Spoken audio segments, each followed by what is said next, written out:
Student, आज हम लोग अपनी इस क्लास में ये प्रथम वर्ष का आपका जो प्रथम प्रश्न पत्र है शरीर क्रिया विज्ञान, उसको आज कंटिन्यू करेंगे, जिसमें आज आपका टॉपिक है रक्त का संगठन। ठीक है, यानी कि कंपोजिशन ऑफ द ब्लड। हम लोग आज ब्लड का जो संगठन होता है, ब्लड में कितने भाग पाए जाते हैं, क्या क्या चीज़ें पाई जाती हैं, उन चीज़ों को आज हम लोग अपनी इस क्लास में देखेंगे। बच्चों, हम लोगों को जीवित रहने के लिए भोजन करते हैं। भोजन से जो हमें पोषण प्राप्त होता है वो हमारे शरीर को जीवित रहने के लिए मदद करता। और ये जो हमारा ब्लड है, हमारे जीवन की जो सबसे सूक्ष्मतम इकाई कोशिका, जो हम लोगों ने अपनी पहली चैप्टर में कोशिका को पढ़ा था, कोशिका के द्वारा ही ये ब्लड के रूप में जो हमारे पोषक तत्व होते हैं पूरे शरीर में हमारे बॉडी को वो पोषक तत्व प्रदान करते हैं, जिससे हमारा शरीर, हमारा जीवन चलता है। तो हमारे शरीर में रक्त का बहुत बड़ा रोल होता है। इसी के द्वारा हमारे शरीर में सभी पोषक तत्व हमारे शरीर में फैलते हैं और हमें सारे धमनियों और शिराओं के माध्यम से, धमनियों और शिराओं में ये रक्त का सर्कुलेशन हमेशा चलता रहता है और उसी के द्वारा जो हमारे पोषक तत्व होते हैं वो सभी हमको मिलते हैं। तो सबसे पहले बात कर लेते हैं हम लोग रक्त की, कि रक्त क्या है और हमारे शरीर में कितना पाया जाता है। ठीक है, तो बच्चों, रक्त यह लाल रंग का एक तरल द्रव्य है, शरीर की लघुत्तम इकाई तक पहुंच के उन्हें ऊर्जा प्रदान करता है। ठीक है, लघुत्तम इकाई पे यहाँ पे बात आ गई आपकी लघुत्तम इकाई की। ठीक है, तो शरीर की सबसे लघुत्तम इकाई क्या आपकी है? कोशिका। ठीक है, हम लोगों ने अपना सबसे पहला जब कोशिका का चैप्टर पढ़ा था उसमें पढ़ा था कोशिका के बारे में। तो रक्त यह लाल रंग का एक तरल द्रव्य है। हाँ, रक्त सभी ने देखा, हम लोग की उंगली कट जाए या कुछ हो जाए तो क्या हमें एक तरल द्रव्य के रूप में दिखाई देता है। लेकिन जो एक ये तरल द्रव्य है, रक्त क्या है? रक्त एक ऊतक है, टिश्यू। ठीक है, हमने 6 प्रकार की कोशिकाएं बताई थी, 4 प्रकार के आपको ऊतक बताए थे। तो जो रक्त है एक प्रकार का ऊतक है और यह एक गतिशील ऊतक है। 4 ऊतक में जो होते हैं, सारे ऊतक तो हमारे मूवमेंट नहीं करते, लेकिन जो ये रक्त हमारा होता है ये मूवमेंट करता है, तभी तो सारे शरीर में फैलता है। तो रक्त क्या है? एक गतिशील ऊतक है और यह एक तरल द्रव्य है जो शरीर की लघुत्तम इकाई तक पहुँच के उन्हें ऊर्जा देता है। हम जो भी पोषक तत्व खाते हैं हमारे ब्लड द्वारा वो पाचन और शोषण और चयापचय की क्रिया द्वारा ब्लड में इग्जॉल्व हो जाता है और उसी के द्वारा हमें पोषक तत्व प्राप्त होते हैं। तो इस प्रकार क्या है? रक्त लाल रंग का एक तरल द्रव्य है और शरीर की लघुत्तम इकाई तक पहुँच के उन्हें ऊर्जा देता है और वो एक प्रकार का ऊतक है जो एक गतिशील यानी कि मूवमेंट करता है, आपका पूरे शरीर में फैल जाता है। तो रक्त, और इस रक्त को हम लोग अगर अपनी नॉर्मल आंखों से देखें तो हमें साफ चीज़ें नहीं स्पष्ट पता चलती, लेकिन जब रक्त को हम लोग माइक्रोस्कोप या सूक्ष्मदर्शी यंत्र की सहायता से देखते हैं तो हमें पता चलता है कि उसके संगठन क्या, उसमें क्या क्या चीज़ें पाई जाती हैं। ठीक है, एक नॉर्मल व्यक्ति के सभी के शरीर में हमारे कितने लीटर रक्त मिलता है? लगभग 6 लीटर। ठीक है, एक नॉर्मल व्यक्ति के शरीर में कितने लीटर रक्त होना चाहिए? लगभग 6 लीटर हमारे शरीर में रक्त होना चाहिए। अगर इससे कम होता है तो हो सकता है कि हमारे शरीर में रक्त की कमी हो। और हर व्यक्ति के वजन का 1/20 भाग, हर व्यक्ति के वजन का 1/20 भाग क्या होता है? रक्त का होता है। ठीक है, आपका जितना वेट है उसका 1/20 भाग कितना होगा? आपका रक्त होगा, ब्लड शरीर में। तो वो एक स्वस्थ व्यक्ति के शरीर को माना जाएगा। और एक नॉर्मल व्यक्ति के सभी के शरीर में हमें 6 लीटर रक्त की मात्रा होनी चाहिए। और रक्त के द्वारा ही हमारा जो हार्ट पंप करता है और हार्ट से ही हमारे शरीर में पूरे रक्त की आपूर्ति होती है। तो अगर रक्त हृदय को नहीं मिलेगा और हमारे शरीर में उसकी आपूर्ति नहीं होगी तो हृदय का चलना बंद हो सकता है और हमारी मृत्यु हो सकती है। तो इसलिए रक्त एक लाल रंग का तरल द्रव्य है जो शरीर की लघुत्तम इकाई तक पहुंच के उन्हें ऊर्जा प्रदान करता है। ठीक है, ये बात हो गई रक्त की। अब इसमें देखते हैं कि रक्त का संगठन, मतलब रक्त में क्या क्या चीजें पाई जाती हैं संगठन। ठीक है बच्चों, रक्त को आप नॉर्मल, अगर आपकी उंगली कट जाए या कोई एक्सीडेंट हो जाए तो हम रक्त को नॉर्मल देखते हैं तो सिर्फ एक लाल रंग का सुर्ख वो तरल द्रव्य दिखाई देता है। लेकिन अगर उसको जब हम माइक्रोस्कोप या सूक्ष्मदर्शी यंत्र की सहायता से देखेंगे तो उसके दो भाग स्पष्ट दिखाई देते हैं कि दो भाग, ठीक है, दो भाग स्पष्ट दिखाई देते हैं उसमें, और उसमें ही सारी चीजें उसमें पाई जाती हैं। पहली चीज होती है प्लाज्मा। ठीक है, प्लाज्मा पहली चीज होगी प्लाज्मा, और दूसरी चीज होती है उसमें रक्त कणिकाएं।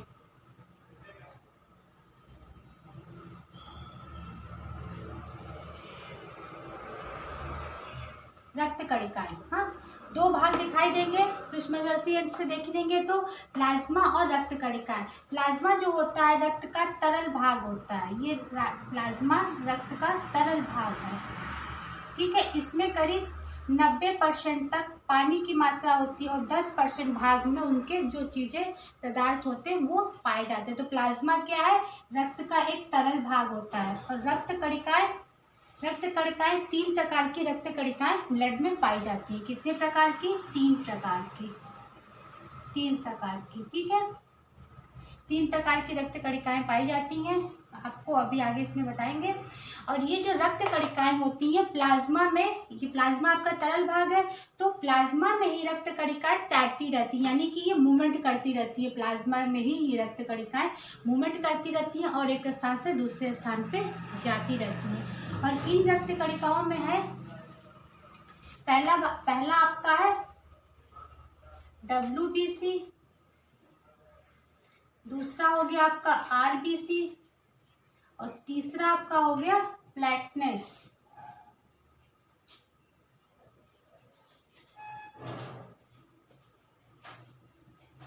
आपका तीसरा क्या होगा? प्लेटनेस, यानी कि बीमारू कहते हैं ना कि शरीर में जब हमें कोई मेजर डिफेक्ट हो जाता है तो उसके प्लेटनेस डाउन होगा, तो ये सबसे छोटे होते हैं, प्लेटनेस सबसे छोटे होते हैं। WBC सबसे बड़े, RBC उससे छोटे और प्लेटनेस सबसे छोटे होते हैं। इनकी संख्या शरीर में पाई जाती है। तो बात हो गई संगठन की कि रक्त में 2 भाग दिखाई देते हैं, पहला भाग प्लाज्मा का होता है, दूसरा भाग रक्त कणिकाएं होती है। प्लाज्मा आपका एक तरल लिक्विड रूप में होता है और जो आपका ये रक्त कणिकाएं हैं इसमें तरल रूप में, तरल भाग में तैरती रहती हैं। और रक्त कणिकाएं कितनी होती हैं हमारे ब्लड में? 3 होती है, WBC, RBC और प्लेटनेस। ठीक है, ये हो गई इनके संगठन की बात। क्या क्या चीजें ब्लड में सूक्ष्मदर्शी यंत्र की सहायता से हम लोग देखेंगे तो हमको उसमें प्राप्त देखने को मिलेंगी। अब हम एक एक चीज के बारे में देख लेते हैं। पहली बात कर लेते हैं प्लाज्मा की। ठीक है, जो 2 चीजें पाई जाती हैं, पहली बात है हम लोग कर लेते हैं प्लाज्मा की। प्लाज्मा, ठीक है बच्चों, ये चूंकि हमने बताया कि तरल भाग है हमारे ब्लड में प्लाज्मा, तो इसमें 3 प्रकार के प्रोटीन पाए जाते हैं हमारे प्लाज्मा में। रक्त क्या है? एक प्रोटीन है। आप देखते हो कि रक्त अगर कटता है, कोई चीज कट जाती है तो उसमें जमने का गुण पाया जाता है। अगर रक्त ना जमे तो शरीर से सारा फैल जाता है, तो प्रोटीन के कारण ही रक्त हमारा जम जाता है। और उस रक्त को जमने के लिए कौन सा विटामिन आवश्यक होता है? Vitamin K। ठीक है, जो रक्त का थक्का बनाने या रक्त को जमने में उसको मदद करता है। तो ये बात हो गई। अब हम लोग बात कर रहे थे प्लाज्मा की। ठीक है, तो प्लाज्मा में बच्चों 3 प्रकार के प्रोटीन पाए जाते हैं और ये तीनों प्रोटीन ही बहुत ही इंपॉर्टेंट होते हैं हमारे रक्त को सही करने में। ठीक है, पहली बात है एल्ब्यूमिन की। पहला प्रोटीन क्या है आपका? एल्ब्यूमिन। ये प्लाज्मा में पानी के अंश को नियमित करता है। ठीक है, ये जो प्लाज्मा में 90% क्या है आपका? प्लाज्मा में 90% तो पानी ही है, 90% पानी है, बाकी 10% में बाकी चीजें पाई जाती हैं। तो प्लाज्मा में ये पानी के अंश को नियमित करता है, यानी कि बराबर बनाए रखता है पानी की मात्रा को। दूसरी चीज हो गई आपकी ग्लोब्यूलिन पाई जाती है। हाँ, ये हमारे रक्त को संक्रामक बीमारियों के जीवाणुओं से लड़ने की मदद करती है। हाँ, जो आपका ये ग्लोब्यूलिन है ये रक्त को, मतलब बाहरी जो वायरस है या बैक्टीरिया को लड़ने से हमारे मदद करती है, ब्लड में ये संख्या को बचाते हैं। और तीसरी प्रोटीन पाई जाती है फाइब्रिनोजन। ठीक है, फाइब्रिनोजन, यह रक्त को जमने में मदद करता है। अभी हमने बताया ना विटामिन के, तो ये जो एक प्रोटीन, वो तो विटामिन है और ये आपका प्रोटीन है। तो फाइब्रिनोजन जो होता है रक्त को जमने में, अगर रक्त ना जमे तो हमारे शरीर से बहुत ज़्यादा रक्त जब एक्सीडेंट या किसी चीज़ में निकल जाएगा तो हमें दिक्कत होती है। तो ये फाइब्रिनोजन क्या है, रक्त को जमने में मदद करता है। तो ये बात हो गई प्लाज्मा की, कि प्लाज्मा में क्या चीज़ें पाई जाती हैं। प्लाज्मा में बच्चों 3 प्रकार के प्रोटीन पाए जाते हैं और इन तीनों का वर्क अलग अलग होता है। इस पे आपको शॉर्ट नोट्स भी आ जाते हैं कि प्लाज्मा, तो प्लाज्मा के बारे में अगर आपको शॉर्ट नोट्स आते हैं तो आप प्लाज्मा को बताएंगे और इन तीनों प्रोटीन का आप उस पर मेंशन करेंगे कि इसमें क्या क्या चीज़ें पाई जाती हैं। अब बात कर लेते हैं हम लोग रक्त कणिकाएं।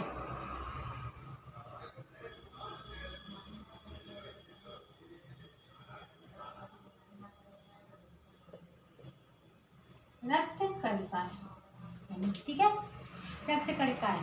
पहले आती है बात, हम लोग कर लेते हैं आरबीसी की। आरबीसी, ठीक है, आरबीसी रक्त कणिकाएं देखने में कुछ बच्चों इस तरफ से होती हैं। ये लिम्फोसाइट यानी कि इनको डब्ल्यूबीसी कहते हैं, मोनोसाइट कहते हैं, इनके भाग होते हैं। तो रक्त कणिकाओं को सूक्ष्मदर्शी यंत्र की सहायता से देखेंगे तो हमें किस प्रकार की रक्त कणिकाएं दिखाई देती है, जिसके बगल से पाई जाती है। हम लोग बात कर रहे थे आरबीसी की, मतलब लाल रक्त कणिकाएं, ठीक है, लाल रक्त कणिकाएं, डब्ल्यूबीसी, सॉरी आरबीसी। तो बच्चों ये जो लाल रक्त कणिकाएं होती हैं, इनका पूरा नाम, फुल नाम होता है लाल रक्त कणिकाएं, इनको शॉर्ट में आरबीसी कहते हैं। बच्चों ये हमारे शरीर में सबसे ज़्यादा संख्या में होती हैं, ज़्यादा संख्या में ये डब्ल्यूबी से ज़्यादा होती हैं। इनका रंग जो होता है हीमोग्लोबिन के कारण क्या होता है, लाल होता है। किसके कारण, हीमो के कारण, हीमोग्लोबिन,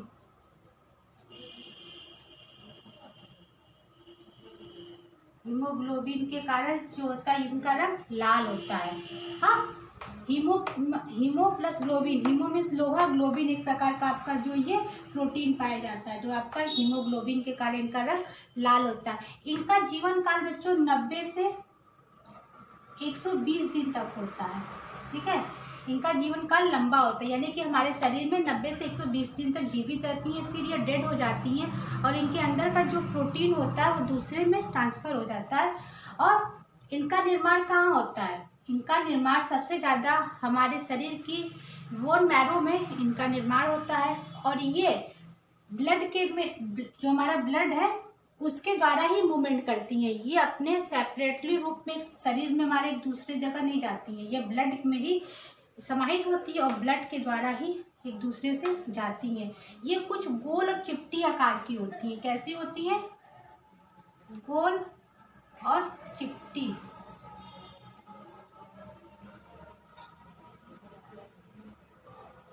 ये गोल और चिपटी आकार की होती हैं और इनकी संख्या जो होती है डब्ल्यूबीसी से अधिक होती है और इनका जीवन काल भी इनसे अधिक होता है। लेकिन ये हमारे शरीर में एक जगह से दूसरी जगह पे मूवमेंट सेपरेट नहीं कर पाती हैं। और हम बड़े रूप में तो ये अस्थिमज्जा में बनती है, लेकिन जब बच्चा माँ के गर्भ में होता है, जब उसके वो सारे अंग विकसित नहीं होते, तो उस समय इनका निर्माण उसमें बच्चे के प्लीहा में होता है, ठीक है, उस समय उनका निर्माण प्लीहा में होता है। और ये हमारे शरीर में हीमोग्लोबिन के कारण लाल रूप में होती हैं और इनकी मदद से ही हमारे शरीर की सारी क्रियाएं आगे संचालित होती रहती हैं। तो ये आरबीसी की बात हो गई, इनका आकार डब्ल्यूबी से करीब छोटा होता है, ठीक है, ये हो गई आरबीसी। अब बात कर लेते हैं हम लोग डब्ल्यूबीसी की। डब्ल्यूबीसी यानी कि श्वेत रक्त कणिकाएं,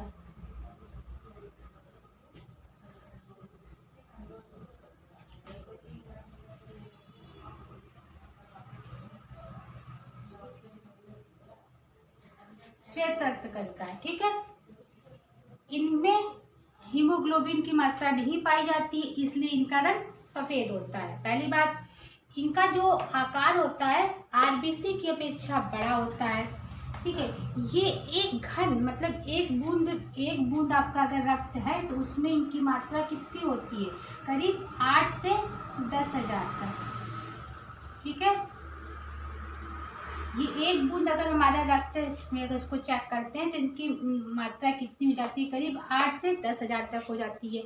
क्योंकि ये लाल रक्त कणिकाओं से बड़ी होती है और इनका आकार क्या होता है, अनियमित होता है। ये किसी भी आकार की हो जाती हैं, ठीक है, अनियमित होता है इनका आकार, क्या होता है, अनियमित। और लेकिन जो आपका ये लाल रक्त कणिकाएं होती हैं इनका आकार गोल चिपटा मतलब फिक्स टाइप का होता है। इनके आकार क्या होता है, अनियमित होता है, किसी भी आकार में फैल जाती हैं। तो ये जो WBC होते हैं इनका हमारे शरीर में बहुत ज़्यादा रोल होता है। इनको सेपरेटली एक जगह से दूसरी जगह पे ये मूवमेंट करते हैं, इनको ब्लड के साथ चलने की ज़रूरत नहीं होती, इसीलिए तो इनका रंग सफ़ेद होता है, क्योंकि इनमें हीमोग्लोबिन की मात्रा नहीं पाई जाती। लेकिन जब हमारे शरीर में कोई संक्रामक रोग या बाहरी वायरस हमारे ऊपर हमला करता है या हमारे शरीर में प्रवेश कर जाता है तो उस समय इनकी मात्रा बहुत ज़्यादा बढ़ जाती है और ये करीब 3 गुना से 4 गुना तक हो जाती है। मान लीजिए अगर 10 हैं तो 3 गुना ये कितनी हो जाएंगी, 30,000 तक इनकी मात्रा हो जाती है। ये हमारे शरीर में तुरंत बढ़ जाती हैं जब कोई हमारे शरीर में बाहरी वायरस हमला करता है और हमारे शरीर को ये प्रोटेक्ट करती हैं। पर इनका जीवन ज़्यादा नहीं होता, इनका जीवन 2 से 3 दिन तक होता है, 2 से 3 दिन तक ही होता है, 3 दिन तक, ठीक है। इनका जीवन ज़्यादा नहीं होता, इनका जीवन 90 से 120 दिन तक होता है, लेकिन इनका जीवन 2 से 3 दिन तक ही होता है। ये हमारे शरीर में सबसे ज़्यादा इम्पॉर्टेंट, हमारे संक्रामक रोगों से लड़ने में हमारी ये मदद करती है और हमारे शरीर को प्रोटेक्ट करती हैं। और अनियमित आकार की होती हैं, लाल रक्त कणिकाओं से ये बड़ी होती है। इनका भी निर्माण हमारे शरीर में अस्थिमज्जा में होता है और ये पूरे शरीर में मूवमेंट करती हैं, कहीं भी आ जा सकती हैं और हमारे शरीर को प्रोटेक्ट करती हैं। तो ये आपकी जो WBC होती हैं हमारे शरीर में संक्रामक रोगों से बचाने में हमारी काफ़ी मदद करती हैं और इनकी संख्या करीब एक बूंद में 8 से 10,000 तक होती है। इनका आकार कैसा होता है, अनियमित होता है और ये इनका जीवन 2 से 3 दिन तक होता है। कभी कभी बच्चों इन दोनों में अंतर भी आ जाता है कि WBC और RBC में क्या डिफरेंसेस हैं, तो उनके डिफरेंस को भी हम लोग ऐसे ही लिख सकते हैं कि WBC और RBC में क्या अंतर होता है। ये बात हो गई स्पेस की, ठीक है। अब बात कर लेते हैं विवाणु यानी कि फ्लैटनेस।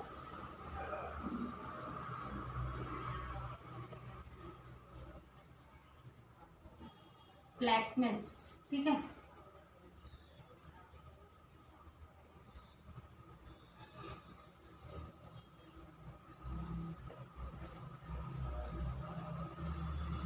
फ्लैटनेस, हाँ, ये जो तीसरी रक्त कणिकाएं होती हैं हमारे ब्लड में पाई जाती हैं और प्लाज्मा में तैरती रहती हैं। ये इनका आकार इन दोनों से सबसे छोटा होता है, इनकी सबसे छोटा होता है, पर इनकी संख्या बहुत ज़्यादा होती है। इनकी संख्या करीब 2.5 से 3 लाख तक 3 लाख तक होती है, ठीक है। इनकी संख्या कितनी होती है, करीब 2.5 से 3 लाख तक होती है। नहीं होता कभी हम लोगों को चिकनगुनिया या डेंगू किसी प्रकार की बीमारी, तो उसमें क्या होता है, उसमें आपके प्लेटलेट्स ही तो डाउन होते हैं, करीब करीब ये डाउन होकर 2.5 से 3 लाख तक नॉर्मल होने चाहिए। ये करीब करीब 40-50 हज़ार तक आ जाता है। तो क्या होते हैं, उस समय हमारे जीवन को खतरा हो जाता है। तो ये प्लेटलेट्स हमारे बहुत जल्दी डाउन होते हैं और बहुत जल्दी इनको बढ़ाया भी जा सकता है, ठीक है। इनकी संख्या कितनी करीब होती है, 2.5 से 3 लाख तक। और इनका निर्माण कहाँ होता है, इनका निर्माण हमारे प्लीहा में होता है, ठीक है। इनका तो बोन मैरो में होता है, WBC और RBC का, इसका निर्माण कहाँ होता है, हमारी प्लीहा में होता है। जब बच्चे का जन्म के समय प्लीहा में ये लाल रक्त और श्वेत रक्त कणिकाओं का निर्माण होता है, लेकिन प्लीहा में यहाँ पे होता है। और इनका जीवन काल कितना होता है, करीब 5 से 9 दिन तक, ठीक है। 5 से 9 दिन तक ये हमारे शरीर में जीवित रहती हैं, फिर डेड होती हैं, फिर नहीं उसकी जगह पे ये प्लेटलेट्स बनते रहते हैं। और इनका भी रोल हमारे जीवन में बहुत ज़्यादा होता है। ये हमारे रक्त को जमने में भी मदद करती हैं, प्लस संक्रामक रोगों से रक्षा करती हैं। प्लेटलेट्स सबसे ज़्यादा इम्पोर्टेंट होते हैं, जो हमारे संक्रामक रोग होते हैं उनसे हमारे लड़ने में ही हमारी मदद करती हैं। तो अगर रक्त का संगठन की हम लोग देख रहे थे तो इसमें हम लोगों ने देखा कि ये दो भाग रक्त के पाए जाते हैं। एक भाग प्लाज्मा होता है जो आपको तरल रूप में दिखाई देता है, और दूसरा रक्त कणिकाएं होती हैं। प्लाज्मा में ही हमारी रक्त कणिकाएं तैरती रहती हैं। रक्त कणिकाएं कितने प्रकार की होती हैं? रक्त कणिकाएं हमारी 3 प्रकार की होती हैं। पहली आरबीसी, डब्ल्यूबीसी और प्लेटलेट्स। और तीनों के बारे में हम लोगों ने जाना कि आरबीसी क्या है, डब्ल्यूबीसी क्या और प्लेटलेट्स आपका क्या है चीज़ इसमें। तो बच्चों, आज हम लोगों ने अपनी क्लास में रक्त का संगठन देखा कि रक्त का क्या है, कैसे होता है और किस प्रकार ही हमारे शरीर में कार्य करता है। तो आज की क्लास में हम लोगों ने अपने इस टॉपिक को पूरा किया। आपका जो ये रक्त का संगठन है एक शॉर्ट नोट्स के रूप में भी आ सकता है कि रक्त का संगठन। तो ये आज का टॉपिक आपका पूरा है, रक्त का संगठन। इसमें सूक्ष्मदर्शी यंत्र पे देखने पे 2 चीज़ें दिखाई देती हैं, प्लाज्मा, रक्त कणिकाएं। प्लाज्मा में 3 प्रकार के प्रोटीन पाए जाते हैं, रक्त कणिकाएं भी 3 प्रकार की होती हैं। और आपका जो श्वेत रक्त कणिकाएं होती हैं 2 प्रकार की जो होती हैं, लिम्फोसाइट और मोनोसाइट, यानी कि दाने रहित दाने सहित में बात आती है। तो आज की क्लास में बच्चों हम लोगों ने रक्त संगठन को देखा और समझा। आपने इसको शॉर्ट नोट के रूप में तैयार करना है कि पूरा रक्त का संगठन क्या होता है। अब हम लोग अपनी नेक्स्ट क्लास में ब्लड ग्रुप और रक्त के जो जमने की प्रक्रिया क्या है, कैसे रक्त जमता है, उस चीज़ को देखेंगे। अगली क्लास में हम 2 टॉपिक को डिस्कस करेंगे। आज की क्लास के लिए बच्चों इतना ही। अब हम लोग नेक्स्ट क्लास में अपनी रक्त का जमना और ब्लड समूह, रक्त समूह मतलब कितने प्रकार के ब्लड ग्रुप्स होते हैं हर व्यक्ति के, उसको हम लोग देखेंगे। आज के लिए इतना ही। Thank you.